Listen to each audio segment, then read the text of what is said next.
လူကမလေးလာပြီ BKK စတိုင်ရှေ့ကျော်ချီလေးနဲ့စမ်းမချီအပေါ်ပိုင်းအင်ကြီးလက်ကားစိမ်း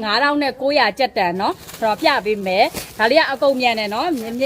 ယူရဲသူမြန်ရမယ်ဝေးချေချေတဲ့သူပဲပေးပါမယ်စမ်းမချီအေးဆက်ပြီးတော့မှလုံးဝ BKK စတိုင်လေးချုပ်ထားတာအရှိကိုကျိုးချီလေးနဲ့လက်ကိုအရှိချုပ်ထားပေးမယ်စမ်းမချီစစ်လေးမလို့အေးလေးချီသားအေးလေးနော်ဒါမျိုးလေးဒါဘလို့ပဲရောက်ဖတ်တဲ့ပစ္စည်းနော်ကာလာလိုင်းကလည်းအရန်ကိုမှများတယ်ဒီမှာအယောင်လိုင်းလည်းတအားကိုလာတာနော်ဆိုတော့ပေါင်9ကြတော့80ကနေပြီးတော့မှ100နဲ့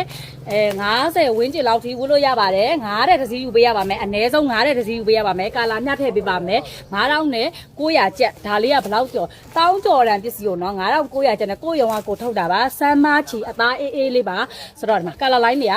အပြာဘက်ကိုသွားတဲ့ကာလာလိုင်းလေးရမယ်လုံးဝချစ်စရာလေးနဲ့လက်ကလေးကိုဒါမျိုးအစည်းလေးနဲ့သွားထားတာနော် BKK စတိုင်ရှေ့ကျိုးချီလေးရဲ့လက်ရှည်လေးရဲ့လက်ကလေးမှာအစည်းလေးပါမယ်စိုက်ကိုပြည့်နေအောင်ထုတ်ထားပေးတယ်စမ်းမချီစစ်လက်ရှည်9900ကျပ်ငွေချေချေတဲ့သူပဲဦးစားပေးပြီးပစ္စည်းပေးပါမယ်ငွေလဲမဲ့နံပါတ်တွေက96239နက်ကလေးလည်းပါတယ်နော်လှနေရောပဲ9623996တော့တိတ်မပြောရဲ4439 2139ခင်စင့်ရဲ4300 9539တက်ကိုကိုရဲထဲကိုလဲ